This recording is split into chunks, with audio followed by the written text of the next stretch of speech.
नमस्कार दोस्तों, स्वागत है आपका हमारे YouTube channel Amit Ayush mind vision के एक नए एपिसोड में।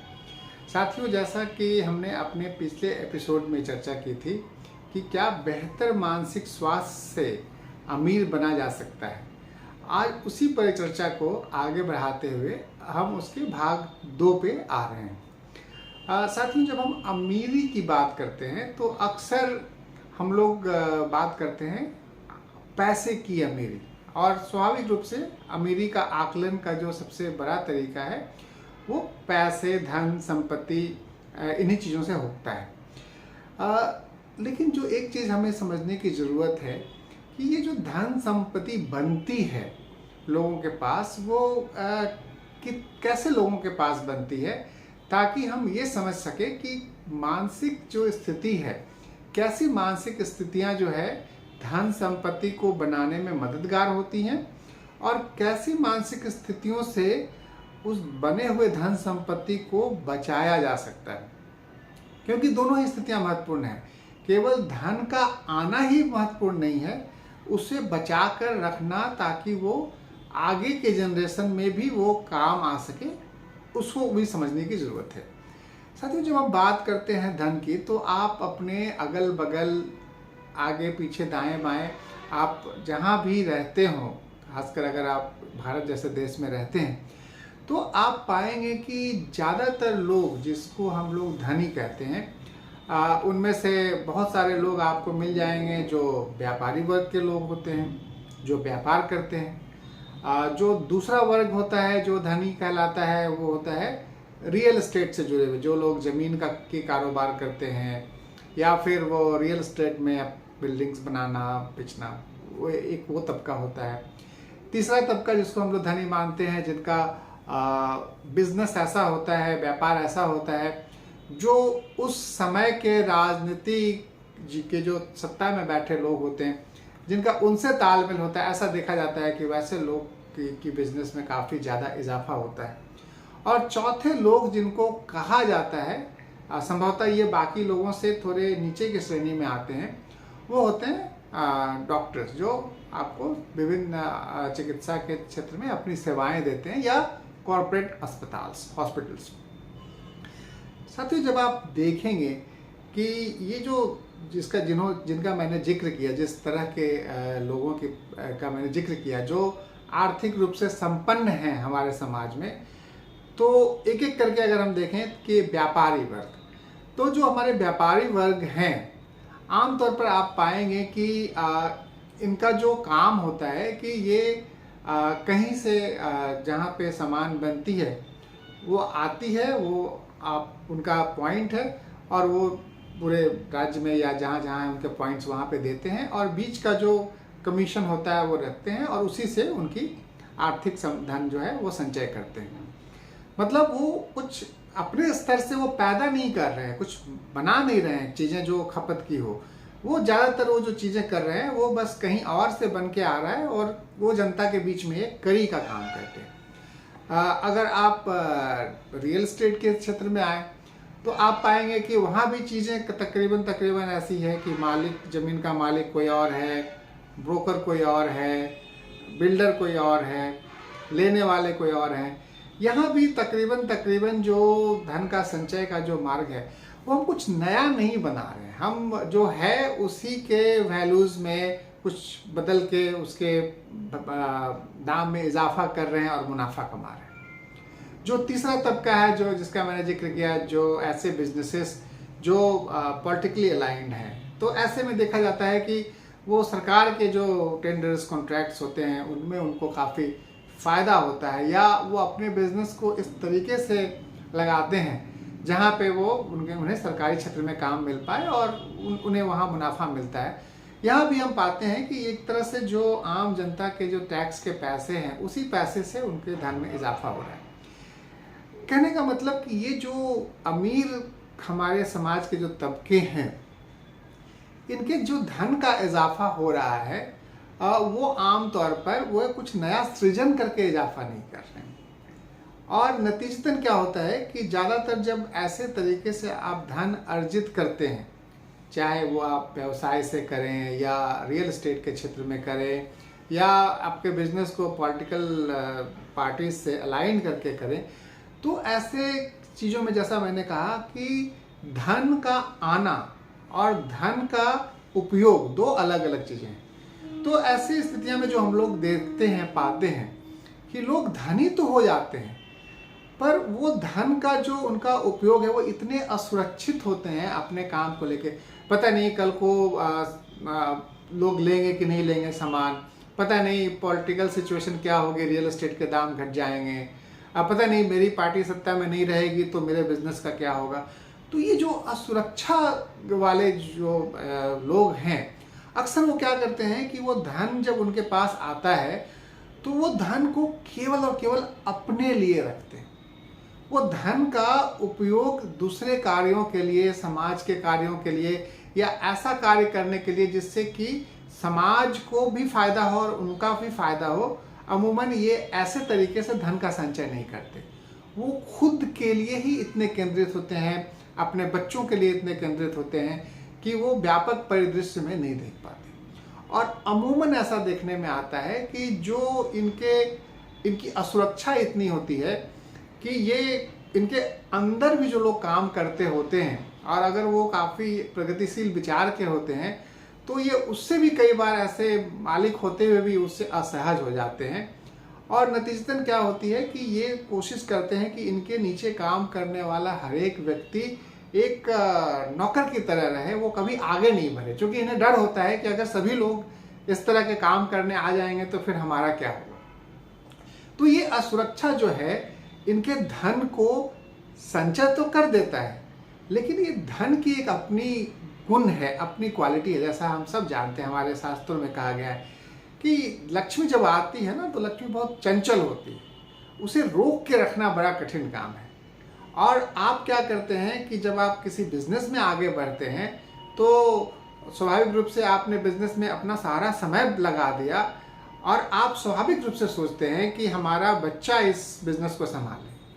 आप डॉक्टर हैं, आप किसी पैसे में हैं, आपने एक अच्छा खड़ा कर लिया अपना सेटअप, तो आप आपके बच्चे उस लायक हो या ना हो इससे आपको नहीं होती। आपको लगता है कि कैसे करके हम अपने बच्चों को इसमें ले आएं और वो उसके लायक हो नहीं हो, कम से कम उसकी ज़िंदगी तो चल जाए। तो आपकी असुरक्षा जो होती है, जैसा मैंने अपने पहले के वीडियो में कहा है, आप जैसा बर्ताव करते हैं, आप जैसा देखते हैं, आपके व्यवहार में दिखता है, जाने अनजाने में वो आपके साथ जो रहते हैं लोग, आपके घर के लोग, आपके बच्चे, उनमें आ जाते हैं। नतीजतन क्या होता है कि ये पीढ़ी दर पीढ़ी ये चलते रहती है कहानी।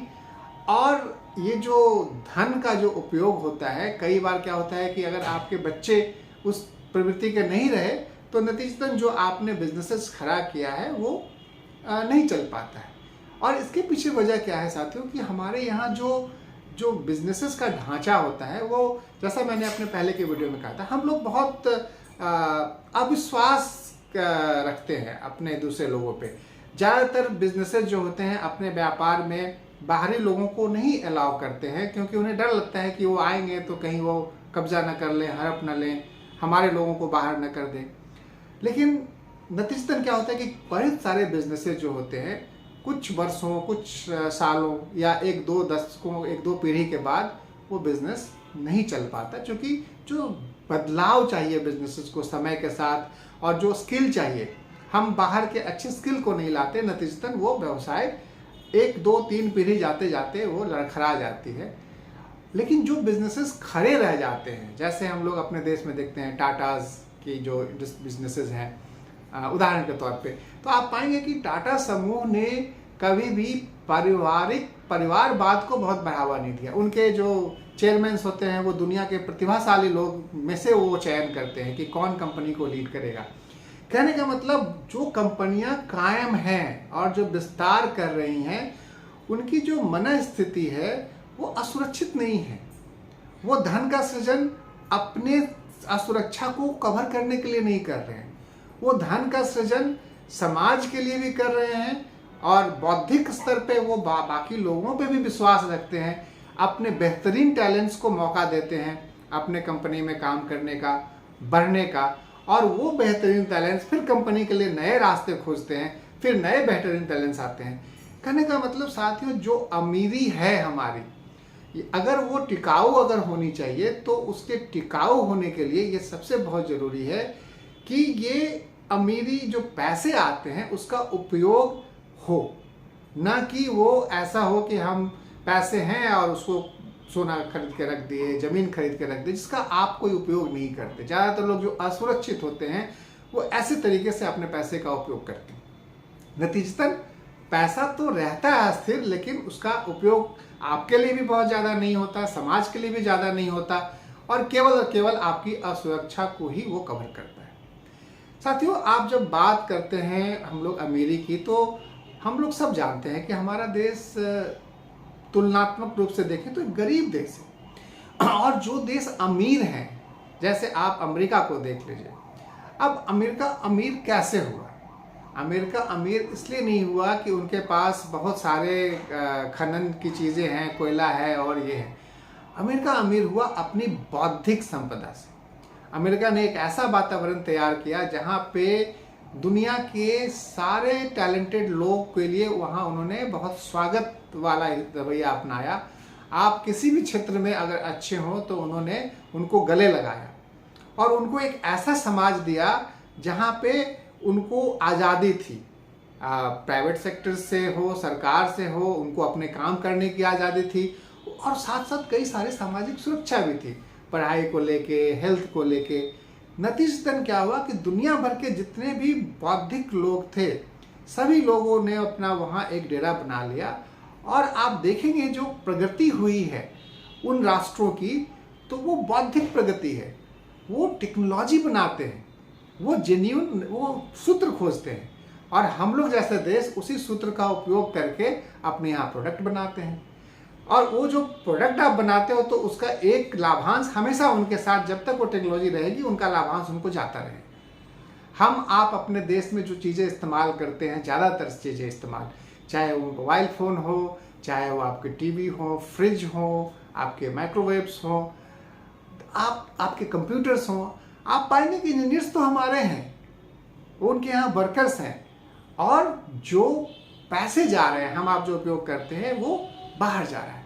ऐसा इसलिए है कि हमारे यहाँ जो एंटरप्रेन्योरशिप है, जो हमारी बनावट है, जैसा मैंने कहा, या व्यक्तिगत स्तर पे हो, या पारिवारिक स्तर पे हो, या सामाजिक स्तर पे हो, हम अपने टैलेंट्स को इतना कम करके आंकते हैं कि अगर हमें किसी बहुराष्ट्रीय कंपनी में पैकेज मिलता है, उनके यहाँ हम उन्हीं के लिए उनको पैसे अर्जित करके देते हैं, तो वो समाचार बन जाता है और हम तो तालियां बजाते हैं।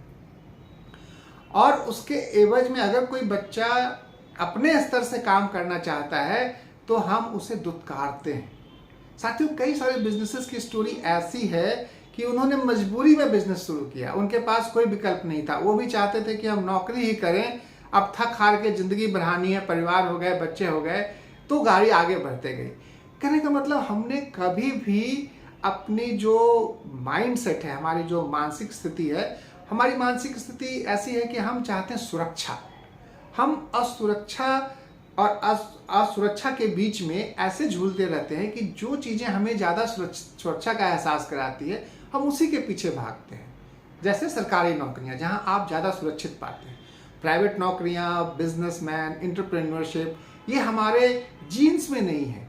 और संभवतः जो गुलामी का दंश हमने झेला है, उसके बाद हमारी मानसिकता भी इतनी गुलाम हो गई है कि हम बाहर के कंपनियों के लिए काम करके ही ताली बजाना अपनी सौभाग्य समझ लेते हैं। तो एक तो हमारी मानसिकता अपने स्तर की है, और दूसरी सामाजिक मानसिकता भी ऐसी है कि हम अपने ही लोगों को, अगर वो कोई कंपनी खड़ा करना चाहते हैं, उनके प्रोडक्ट पे हम विश्वास नहीं करते। स्वाभाविक सी बात है साथियों, कोई भी लोग नया काम करेगा तो क्वालिटी जो होगी वो बहुराष्ट्रीय कंपनी से मैच नहीं करेगी। तो जो बौद्धिक संपदा की बात मैंने की, वो हमारे यहाँ लैग करती है। अब कोरोना के वैक्सीन की बात करें, हम लोग इतना अपना डंका बजाते हैं दुनिया में कि हमने कोरोना के क्षेत्र में वैक्सीन बनाया, दुनिया को दे दिया।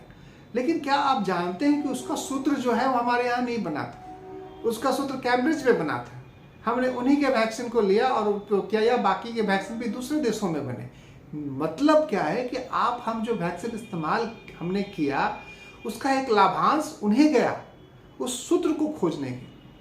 तो ये सूत्र जो खोजने वाले लोग होते हैं, हमने अपने समाज में वैसे लोगों के लिए ऐसी जगह नहीं बनाई है जिनको हम उनको आगे ले आ पाए। हमारे बीच कोई भी ऐसा बच्चा होता है जो थोड़ा अलग रहता है, अलग थलग तरीके से सोचता है, वो थोड़ा प्रयोग करना चाहता है, हम उसके दुत्कारते हैं, है क्या करेगा, ये तो दिन रात इसी में लगा रहता है। हमने कभी अपने बच्चों के लिए ये नहीं सोचा कि ये आगे चलकर अगर हम इनकी क्षमता को सही दिशा में ले जाएं तो ये हमारे लिए ही काम आएंगे। और एक समाज, हमारा समाज जो जाति धर्म में इस तरह से बटा हुआ है कि अमूमन, और ये प्रकृति का नियम है कि जो टैलेंट्स होते हैं, जो क्रिएटिव जीनियसेस होते हैं, वो किसी जाति धर्म संप्रदाय से नहीं बंधे होते हैं। वो नेचर है, वो सिलेक्ट करती है। वो गरीब के बच्चे के यहाँ भी बहुत जीनियस पैदा हो सकते हैं, अमीर के यहाँ भी हो सकते हैं, मध्यम वर्गीयों के यहाँ भी हो सकते हैं। एक समाज अपने जीनियसेस का कैसे ख्याल रखता है, इस पे निर्भर करता है कि वो समाज कितना आगे जाता है। जो समाज अपने जीनियसेस को इस नाम पे कत्ल कर देता है कि वो फलाना जाति का है, वो फलाना धर्म का है, वो समाज केवल अपने सुरक्षा और असुरक्षा के बीच झूलता रहता है, ना कि वो अपने आगे बढ़ने की सोच में। और साथियों, जब हम आगे बढ़ने की बात करते हैं तो अक्सर ऐसा देखा जाता है कि जो लोग इनोवेटिव होते हैं, मतलब उनका दिमाग समाज के बाकी लोगों से थोड़ा अलग होता है, वो चीज़ों को दूसरे तरीके से देखते हैं, मतलब वो एक स्पेस चाहते हैं, अपने लिए जगह चाहते हैं। ऐसा दिमाग, ऐसा माइंड खुलापन चाहता है। अगर समाज की बेड़ियाँ उनको, उनके सोच को कुचलती हैं या सरकार के नियम कानून उनके सोच को कुचलती हैं, तो ऐसे लोग उस वातावरण में फलते फूलते नहीं हैं। हम सब जानते हैं कि जो पेड़ जहाँ पे उसके लायक ज़मीन मिलेगी, उर्वरक मिलेगी, वहीं खिलेगा। अगर उसके लायक उर्वरक नहीं मिलेगी तो नहीं खिलेगा। हमारे ही बच्चे हमारे यूनिवर्सिटी से पढ़ के अमेरिका वगैरह देशों में जाकर काफ़ी अच्छा करते हैं, और बाहर हमारे बच्चे जब बाहर जाके भारत में आते हैं तो वो कितने दबे हो जाते हैं, उनका क्या होता है हमें नहीं पता। हमने एक ऐसी व्यवस्था तैयार की है जहाँ पे अभी तक हम अपनी असुरक्षा से ही बाहर नहीं निकल पाए। कहने का मतलब यह है साथियों कि अगर हमें तरक्की करनी है, अगर हमें अमीर बनना है सही सेंस में, ऐसा अमीरी जो टिकाऊ हो, तो ये बौद्धिक संपदा से ही अर्जित की जा सकती है। और बौद्धिक संपदा कैसे अर्जित की जा सकती है? जब हम समाज में एक ऐसा वातावरण तैयार करें जहाँ पे हम तार्किक सोच को बढ़ावा दें। जो बच्चे अलग सोच के हैं, हम उनको दुत्कारे नहीं, उनको बचपन से ये नहीं कराएं कि तू किसी काम का नहीं है, तू नौकरी नहीं कर सकता। तो समाज को बदलने की जरूरत है। और समाज कैसे बदलेगा? समाज कोई अलग तो चीज़ नहीं है, हमसे आपसे ही बना हुआ है। तो जो अमीरी बनने का सूत्र है, ऐसा अमीर जो टिकाऊ हो, जो सबके काम आए, वो सूत्र बौद्धिक संपदा में है। हमारी बौद्धिक संपदा में इजाफा करके ही ऐसा किया जा सकता है। और बौद्धिक संपदा में इजाफा का सूत्र हमारे मन स्थिति में छुपा हुआ है। तो क्यों ना आइए हम सब मिलकर एक ऐसा सोच बनाएं जहाँ पे हम अपने बौद्धिक स्तर में बढ़ावा लाएं। और बौद्धिक स्तर में बढ़ावा के लिए, जैसे मैंने कहा, विश्वास करना, समूह में काम करना। अक्सर हमारा समाज ऐसा होता है कि हम इतने अविश्वास करते हैं कि हम समूह में काम करने से डरते हैं। गांव में लोग छोटे छोटे खेतों में तो काम कर लेंगे, लेकिन अगर कोई बिजनेसमैन आके बोले कि आप सामूहिक खेती करो जिससे कि खेत का रकबा बढ़ जाएगा, मतलब दो छोटे छोटे खेतों के बीच में आप देखते होंगे चलने के लिए एक जगह बनती है, जिससे उतना जमीन बर्बाद होता है। फर्ज करिए कि छोटे छोटे खेतों के बीच अगर आपने इतनी ज़्यादा जमीन बर्बाद की है, तो कितनी ज़्यादा जमीन आप बर्बाद कर रहे हैं। लेकिन जब आप कोई बिजनेसमैन आता है, आप कहता है कि आप सभी मिलके एक ही तरह की खेती करें और खेतों के बीच की जो दीवारें हैं उसको कम कर दें, तो आपके मन में ये आ जाता है कि वो मेरा खेत वो ले लेगा, मेरा खेत वो ले लेगा। आप अपनी असुरक्षा से बाहर ही नहीं निकल पाते। साथियों, अमीरी का राज सामूहिक संकल्प में छुपा हुआ है। जब तक आप अपनी असुरक्षा से बाहर नहीं आएंगे, जब तक आप एक दूसरे पे विश्वास नहीं करेंगे, जब तक आप समूह में नहीं सोचेंगे, तब तक आप अमीर नहीं बन सकते। दुनिया में आज के तारीख में ऐसा कोई काम नहीं है जहाँ पे आगे बढ़ने के लिए आपको अलग अलग तरह के लोगों की जरूरत पड़ती है। अमीरी तभी आ सकती है जब एक, जैसे मेडिकल के क्षेत्र में अगर आप कोई नए डिवाइस लाना चाहते हैं, तो स्वाभाविक है आप डॉक्टर बोलेगा कि ये चीज़ें हमें मरीज में मिल जाए तो अच्छा होगा। फिर कोई बायोमैकेनिकल इंजीनियर होगा तो उसके टेक्निक्स उसके पता होंगे। फिर कोई मैन्युफैक्चरर होगा तो उसके टेक्निक्स पे आगे काम करेगा। फिर कोई मार्केटिंग एजेंट होगा तो फिर उस पर काम करेगा। कहने का मतलब जब तक आप अलग अलग समूहों के लोगों के साथ मिल बैठकर अपने विचारों का शेयर नहीं करेंगे, तब तक चीज़ें नहीं बदल सकती। तो साथियों, ये जो हमारा एपिसोड था, इसके पहले वाले एपिसोड की ही एक कड़ी थी और हमारी कोशिश ये थी कि हमारे यहाँ अगर जो लोग डिजर्व करते हैं, मतलब जिनके पास क्षमता है, अगर वो आगे आए, वो इंडस्ट्री खड़ा करें, तो ये ज़्यादा संभव है कि वो जो विकास होगा वो समाज में ज़्यादा उपयोगी होगा और उस विकास का टिकाऊपन ज़्यादा होगा। और अभी की जो हमारी विकास जो दिखता है, जैसे जैसे जैसे लोगों के पास धन है, अक्सर ऐसा देखते हैं कि ये धन समाज के काम नहीं आ पाता। अमेरिका जैसे देशों में आप पाएंगे कि लोग जो बहुत धन अर्जित करते हैं उसका कुछ हिस्सा अपने पास रखकर बहुत सारा हिस्सा समाज को दे देते हैं, जिसको फिलैंथ्रोपिक मूवमेंट कहते हैं। अपने यहाँ भी बहुत सारे लोग अब ऐसा करने लगे हैं, लेकिन इसकी दर बहुत बहुत ही कम है। तो साथियों, आज का एपिसोड हमारा इसी पे तक था कि कैसे हम अपनी बौद्धिक संपदा को समझें, कैसे हम बौद्धिक संपदा से अमेरिकी राह चुनें, ना कि जिस तरीके से हम अमेरिकी राह में चल पड़े हैं। अगर इस राह में चल पड़ेंगे तो संभवतः ये हमारी अमेरी जो ख्वाहिश है वो टिक नहीं पाएगी। तो आज के एपिसोड के लिए बस इतना ही।